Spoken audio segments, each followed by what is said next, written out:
Well, the tragedy is that sexual relationships were supposed to be intimate, and somehow it stopped. We've lost the intimacy. So now, sex is not intimate, and people are suffering from it, because that's not the way it's supposed to be. So the difference, to get right to the point, the difference between sex and intimacy today is that sex is about something. You want something, you want to experience something. That thing can be better, it can be worse, it can be... Intimacy means the connection between two people. Not something, just two people that are connected with no thing between them.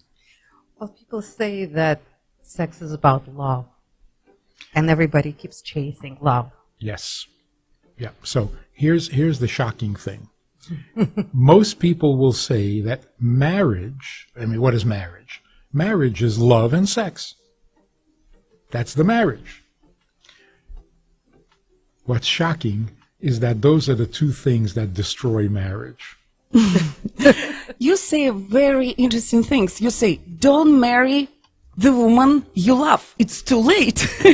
Right? You've heard, love the woman you you've married. heard that. Yeah. It's Look, shocking. Let's put it very bluntly.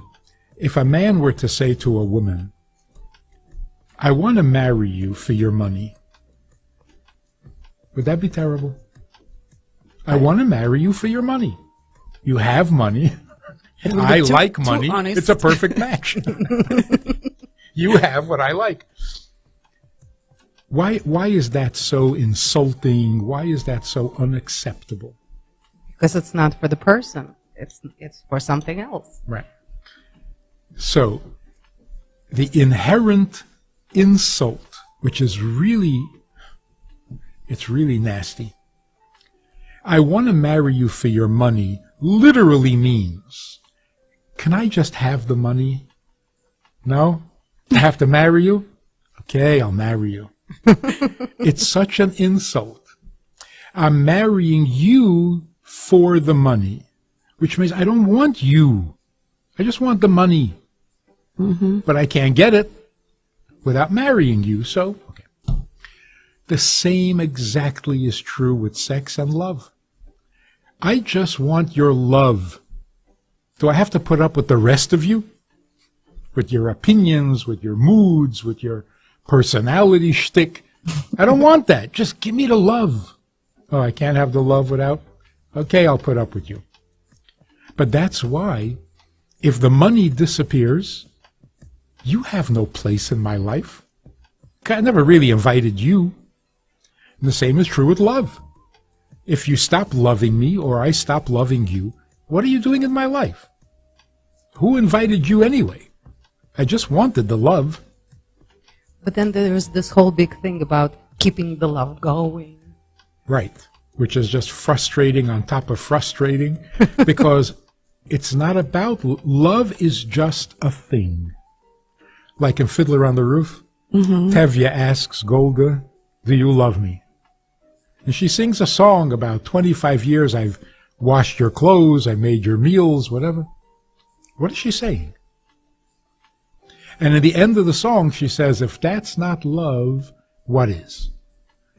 She's saying that she belongs to him. Exactly. You want to know whether I love you, whether I'm giving you my love? I gave myself to you, all of me. You have me for 25 years. All you want to think about is love? Love is just one thing, just one detail. So what we need to do is relearn the gift, the talent, the art of connecting to another person. To put it bluntly, before you get married, ask yourself a simple question. You really want somebody else in your life? Somebody else means somebody who doesn't agree with you? You really? You want somebody else in your life? Why? In other words, if you're good enough for yourself, then why are you bringing somebody else in? Unless you're using that person to get something you want. So it doesn't matter whether it's money, love, or sex. You're using your spouse. No wonder you're going to feel alone in the world. And here's the real tragedy. Happily married couples. I've done marriage counseling for many, many, many years. Mm-hmm. And I got used to the idea that there are couples who don't like each other. Is that normal? It's very normal. Do they suffer? Huh? Do they suffer? Yeah. Some of them enjoy it. They enjoy the suffering. They enjoy the hatred and the fighting. They love it. But they really are angry at each other. Okay, so you try to work it out. But more recently, I noticed something scarier than that. Happily married couples. Mm-hmm. No complaints. Everything's working, everything's good. But they will each admit that there are moments they feel completely alone in the world, and it feels terrible. If you're happily married, how could you be alone in the world? The answer is they are married to many things about each other. They're not married to each other. Is their case lost, or can they somehow fix it? Not only can they fix it, they desperately need to fix it, because it's not good for man to be alone. It's terrible. Just men or women too? Both. You say marriage is not an exchange of emotions, but what is it? It's this fantastic talent that we have, that two people can become one. Two different people, not related, that's not kosher.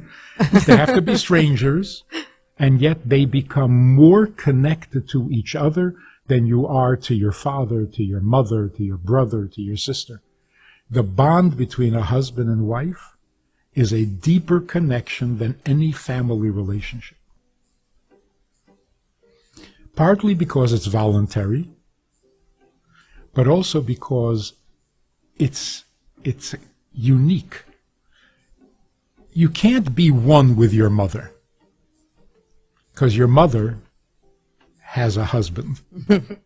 You're number 3 if everything's good. You can't be one with your children because you have your spouse. Mm-hmm. The child is number 3. The only relationship in which you truly are number 1 is in marriage. You're the only one. So that bond is much stronger. And that's why the Torah says, therefore you should leave your mother and father and cleave to your wife. What's wrong with my mother and father?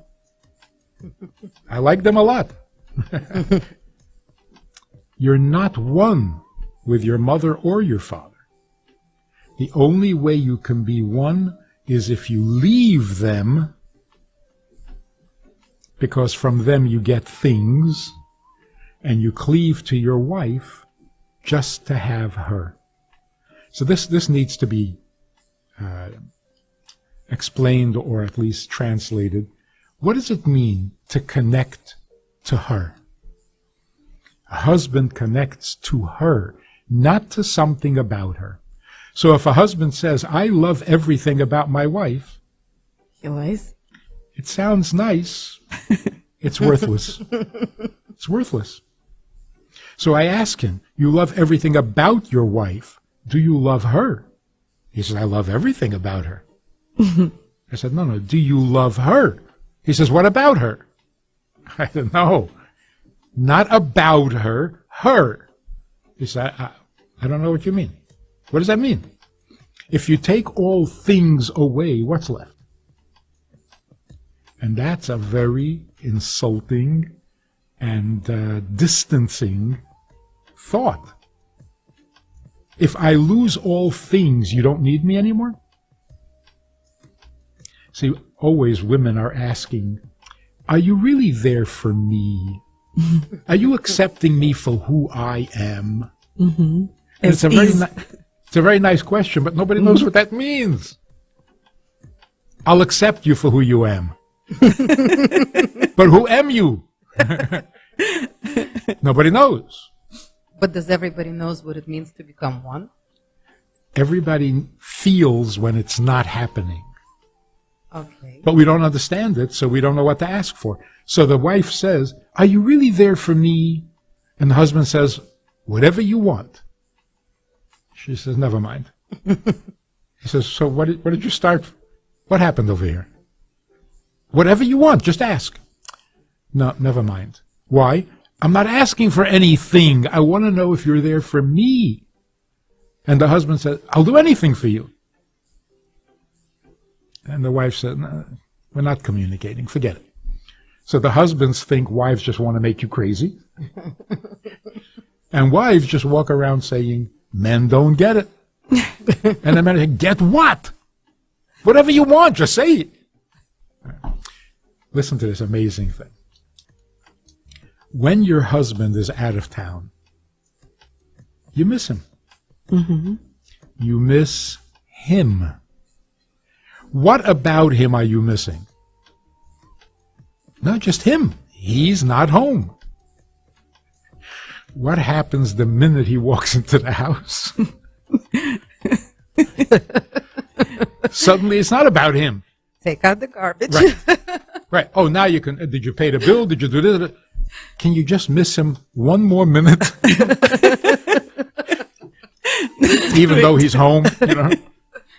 And the same when your wife is out of town, you miss her. And you know what that means. You don't miss something about her.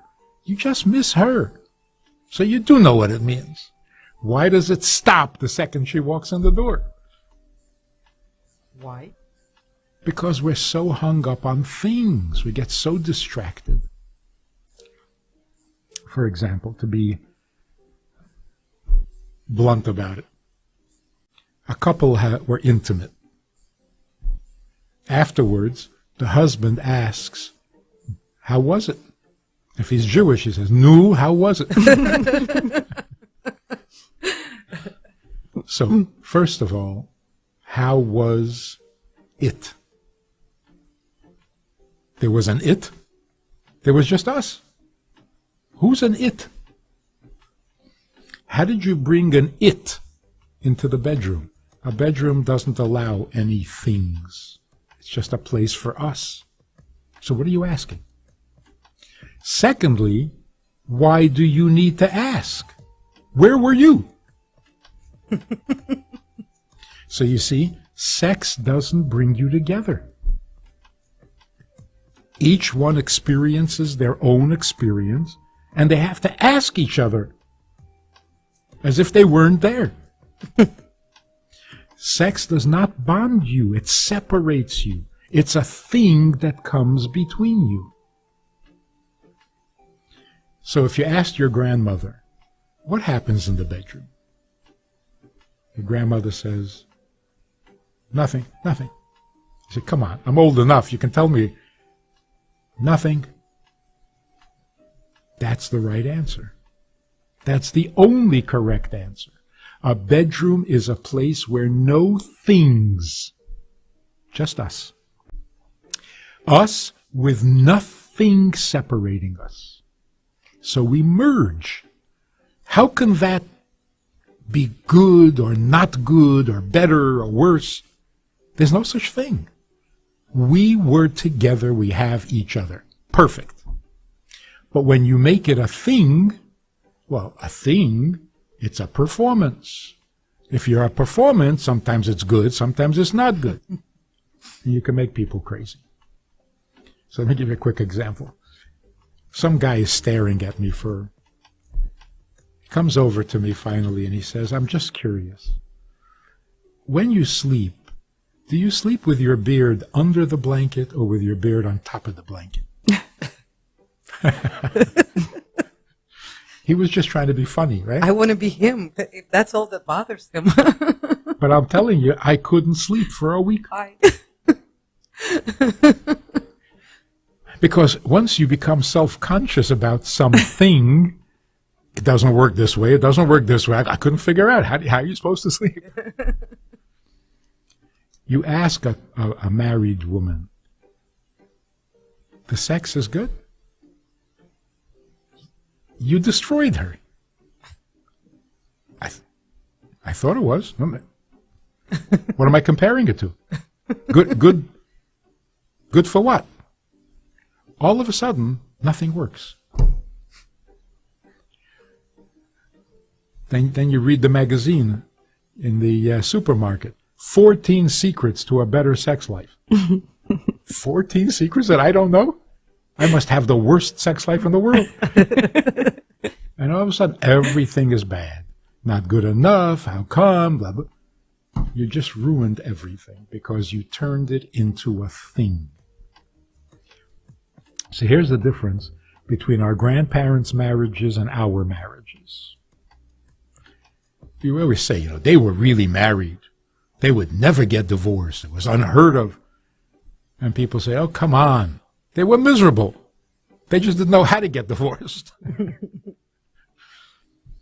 Were they miserable? Probably not. See, here's the difference. They had each other. They were connected to each other. They became one. Divorce? You gotta be crazy. What would I do without her? Right? But the things about her, didn't like so much. So they argued about things. Why do you have to be like your mother? Why can't you be like my mother? Why do you have to do it this way, do it that way? They argued about everything, but they had each other. We love everything about each other. We just don't need each other. So it's the flipped exactly. So intimacy means there's something much more valuable than love, and that's called belonging. People are lonely. They feel alone in the world, and that's a health hazard. It's a serious health hazard. When you feel alone in the world, your immune system fails. And then you can get any, whatever. Being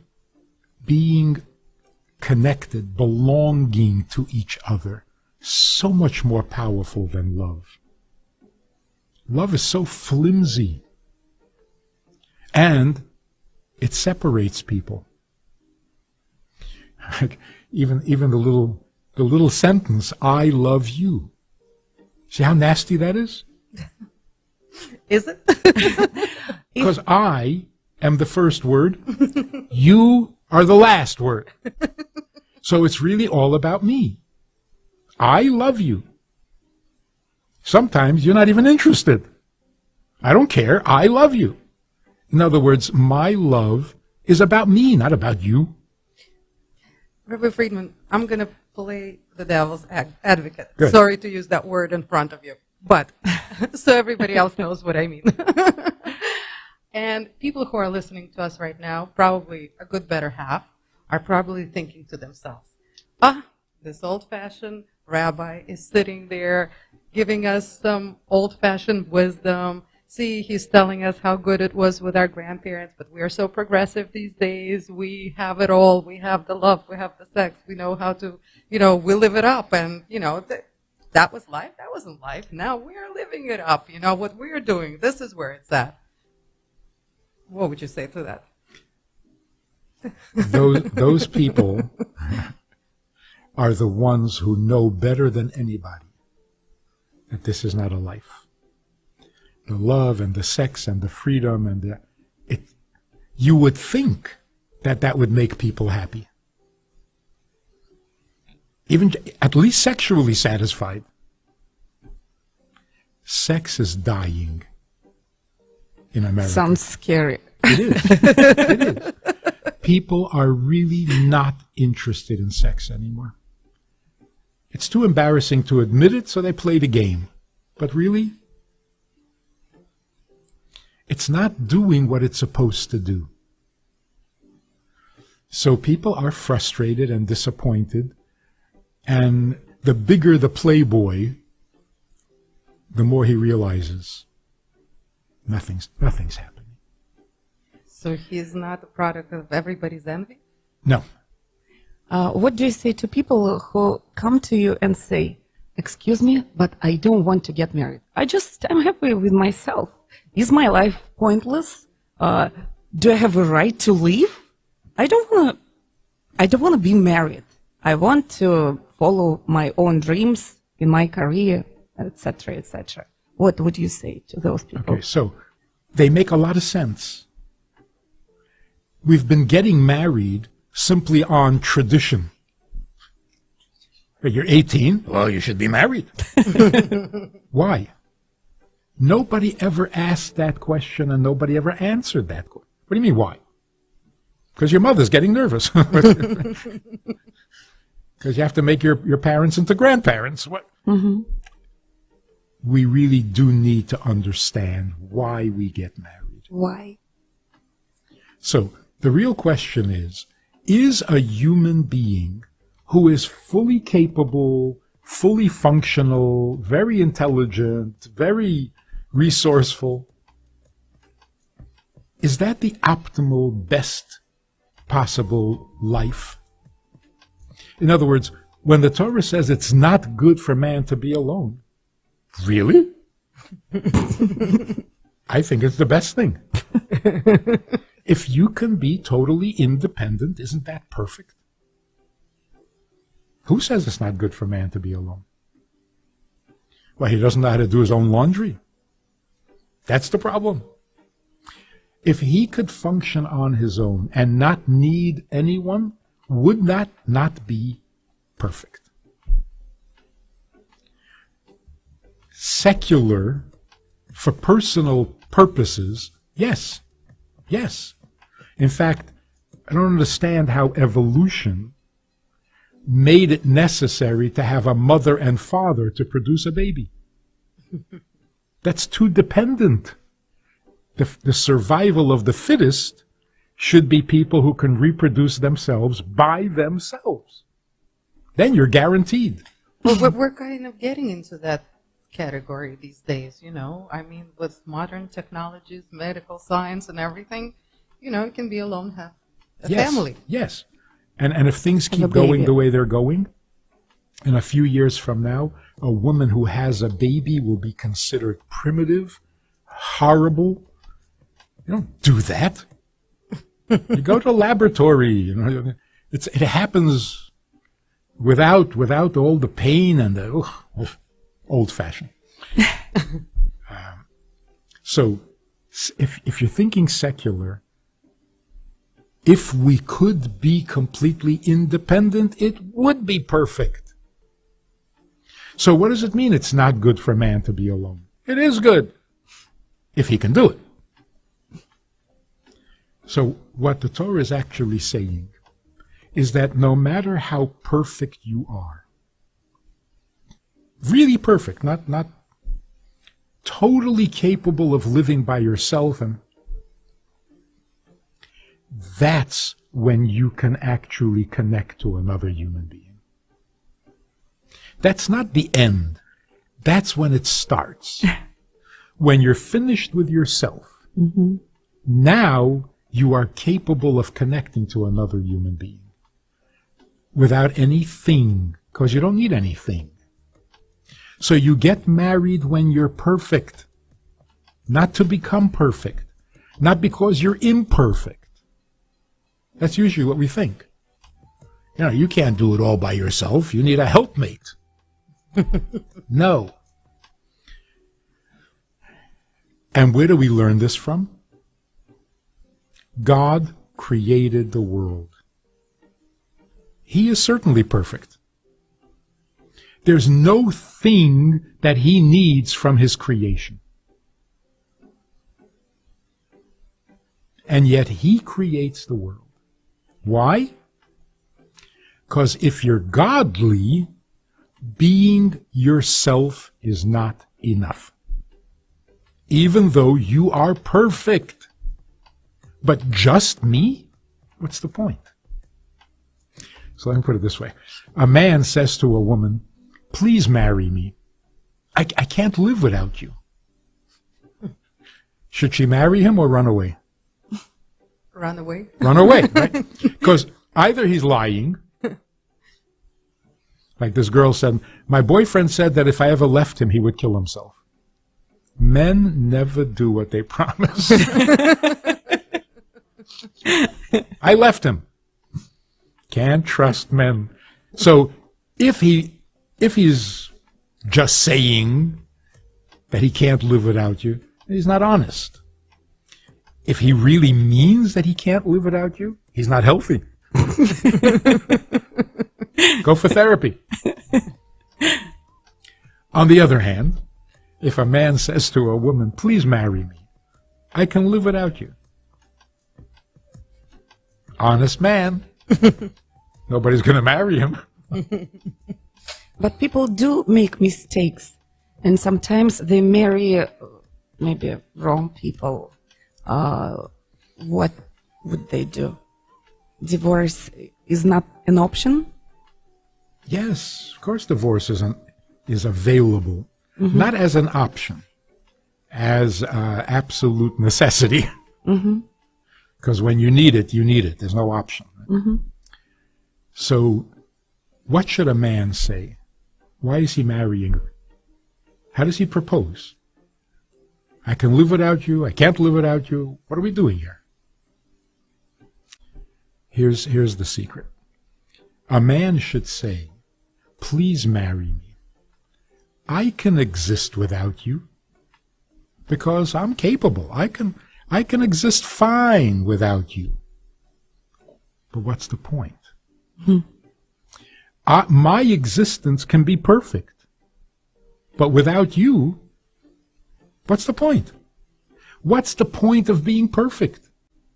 It's so boring. Because once you're perfect, you can't get any perfecter. So now, from now on, every day is going to be the same. How you doing? Perfect. Anything new?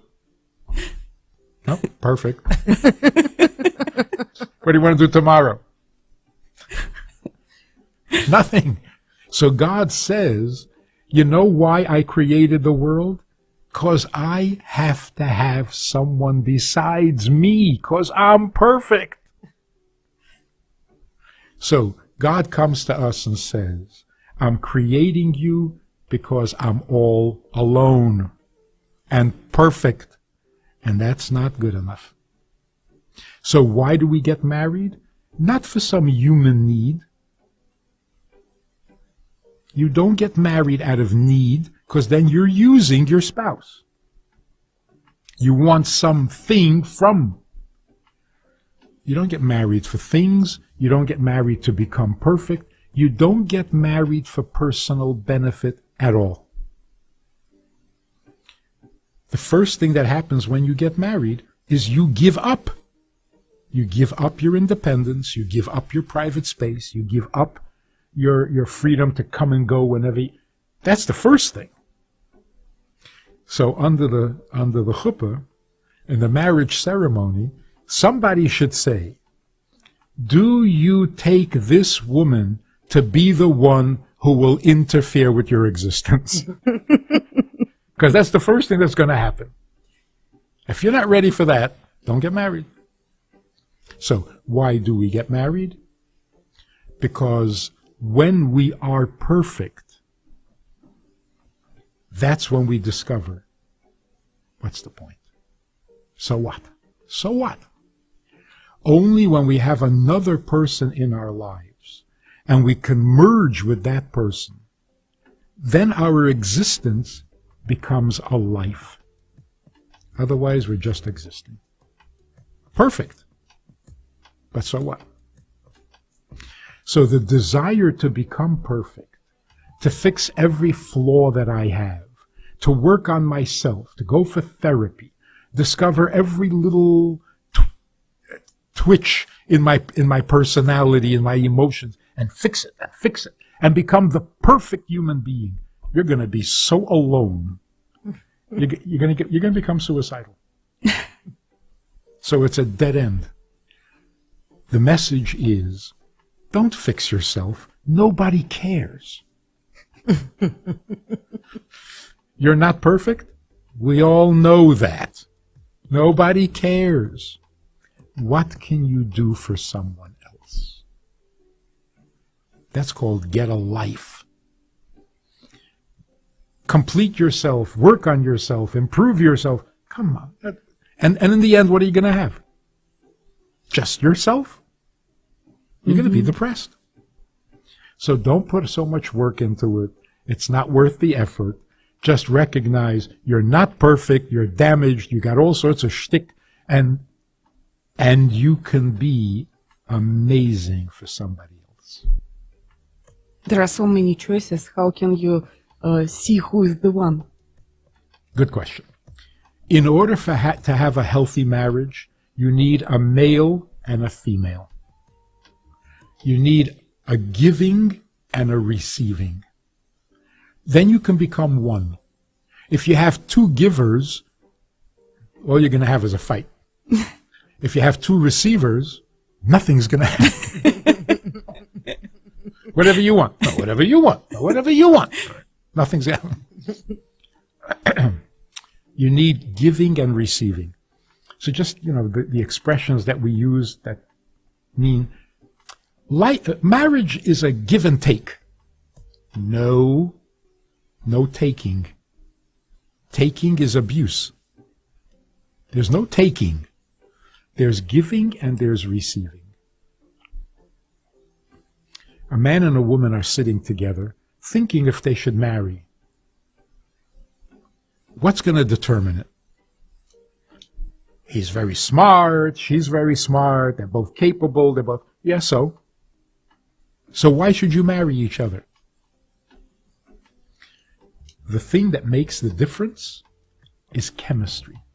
Mm-hmm. Good chemistry. But again, in today's public media-driven society, good chemistry means he's sexy. Or she's... Ooh la la, she's sexy. Yeah. Everything is sexy. That's not good chemistry. Good chemistry means like this. He is sitting with a woman, mm-hmm. and usually when he's sitting with a woman, he feels a little bit challenged to make a good impression. Mm-hmm. What does she think of me? She's thinking, what does he think of me? Am I coming across right? Or should I be a little more funny? Should I be a little more serious? And there's that tension, which some people enjoy.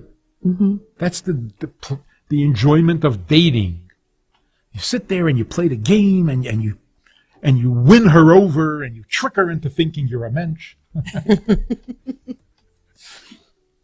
Good chemistry means the guy is sitting with a woman, and he suddenly realizes that he feels very good being himself. He feels like a man. She's doing that. Mm-hmm. So good chemistry is not how do I feel about you. Good chemistry means how do you make me feel about me? Mm-hmm. So if he's sitting with her and he's thinking, I'm okay. I could be a husband. I could take care of her for the rest of my life. That's rare. That's good chemistry. She is thinking, wow, I'm really comfortable. I feel like a woman. I feel feminine. I don't have to prove anything. He's doing that. Mm-hmm. In other words, his masculine energy is complementing her feminine energy. Mm-hmm. That is good chemistry. Get married quick. What do you say to young people? Please sexually experience each other before marriage, or wait? wait till the date. Absolutely wait. Wait. Because if you think you know what sex is, and then you get married, you're going to be so confused. Because sex is basically pornography today. It used to be serious, and like what's going on with the Me Too? Me Too movement? Sexual Men harassment. are harassing women, are assaulting women, abusing women. Well, so some people say, well, men don't respect women. Men have to have more respect for women. I don't think that's the problem. Some people say people who have power abuse their power. Good morning. This has been going on since the beginning of creation. Of course, we all know power is corrupting. Nothing new. What's happening in today's society, and this is really important because if we make it a war between men and women, it's just going to make things worse. In the 60s, men and women both decided and agreed that sex should be fun. Free. Free love. Free of what? Free. Free of charge. Free of Commitment. charge, for sure. Free of commitment, free of emotional attachment, free of guilt. Just free. Just come on, relax, have some fun. What's the big deal? So what happened is not men lost respect for women. Not even women lost respect for men, which they did, but that's a separate subject. What actually happened is men and women lost respect for intimacy. It was intentional. Now, all these years later, women are waking up and saying, excuse me, that was a little too intimate. And the men are thinking, really? I thought we were having fun. So what needs to happen, we need to regain respect for intimacy. It's not a free, casual, fun activity. Like somebody wrote a book, if it's safe, it's not sex. Doesn't that make sense? It's funny. He meant emotionally. So we have a minute? Yeah, Yes. these Quick days it can be anything, though, and physical, too. Yeah. Quick story. We started a program for women in Minnesota in 1970. A crash course on Judaism. So who came to the program? The women who in the 60s were the radical political activists. You know, they were anti-establishment. So they were not the type to make up their hair or to use makeup or to worry about their looks. They were against that. So they're kind of neglected. There was this one woman who went very, very far. Neglected herself terribly. Terribly. The other women didn't want to share a room with her. So during the program, one day she said, "Can I talk to you privately?" So we went into this room, which was my office. It was not an office. It was a big closet. Just enough for 2 chairs and a desk. She was sitting near the door. She closed the door. I said, "Leave it open a little bit." She said, "Why?" I said, "Because a man and a woman should not be alone in a room with no windows and the door closed." She started to cry. I mean, cry. Sobbing. I thought I had insulted her or something. Finally, she says, "This is the first time anyone ever treated me like a woman." Now, here's the point. If intimacy is a matter of intention, when I'm in the mood, I'm intimate. When I'm not in the mood, it's not intimate. If that were the case, she could close the door. Nothing intimate happening here. I have a question. Why am I not allowed to shake your hand? Same reason. It's intimate. Unless you're going to have my baby, don't touch me. In other words, if you start intimacy, it's intimate. We're not intending to be intimate, so let's not start. Because look what happened. Shaking hands, come on, it's nothing. Right. A hug, come on, it's nothing. A kiss, yeah, a kiss, we're being friendly. Friendly? So eventually, nothing is intimate. Like a guy's cheating on his wife. And the wife says, how could you do this? He says, it was just sex. Right? You ever had this excuse? With her, it's just sex. No, don't worry about it. Oh, so that's not intimate either. So the result is, when are you intimate? When you're in the mood, when you're intending to be intimate, when that's what you're looking for. So now, a man meets a woman, he's in the mood. She's not. There's going to be problems here. The truth is, intimate is real. When you close the door and there's a man and a woman in the room, that's intimate. I don't feel intimate? That's because I'm dull. It doesn't change the intimacy. Intimate is intimate. A friendly touch is intimate. You don't feel it? Well, go for therapy. Some people will say that Jewish people are like that because they lack self-control. So not for something to happen, let's not even push it. See, but that's a mistake. The reason we're not allowed to be alone in a room is not because who knows what you're going to do. No. Being alone is powerful. It's an intimacy. Nothing else has to happen. It's already intimate. You don't feel it? Whoa, you better go see somebody. In this modern digital world, what should we do to get closer to each other? So it's amazing that no matter who I talk to, Jew, non-Jew, liberal, conservative, when they ask, so what's a good way to get to the intimacy?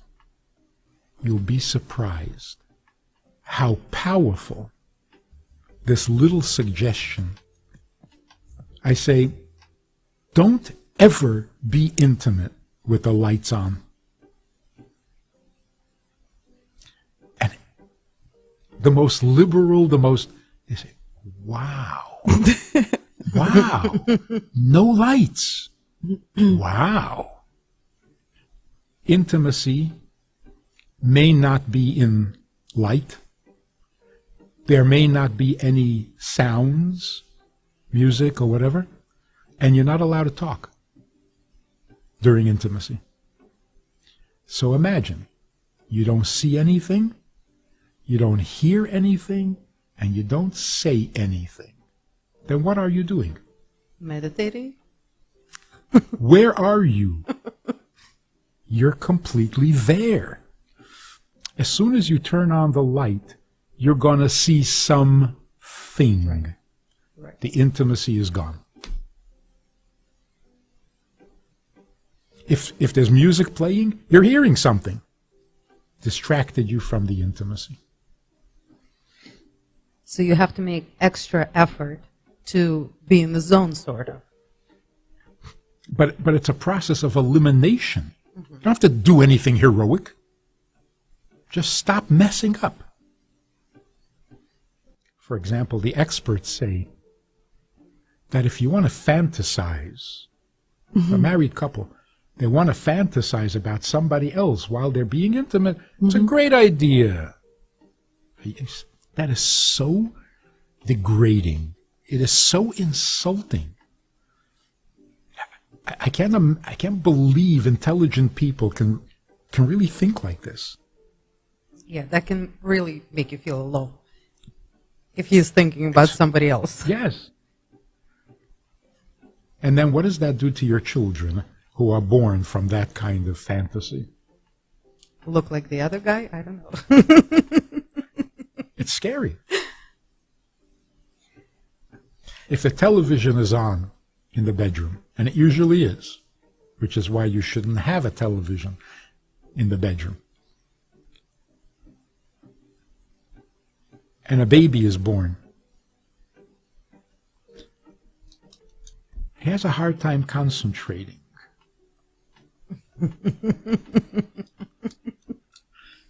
So the kid comes home and says, I have a hard time concentrating. And the father should say, yeah, I wasn't exactly concentrating either. I was listening to the football game. Rabbi Friedman, this was such a treat for us. It's amazing. I mean, honestly, just to see you here in 3D rather than on my flat screen on my iPhone is amazing. It's worth everything. Just And wanna... you have a great sense of humor. And why are you surprised?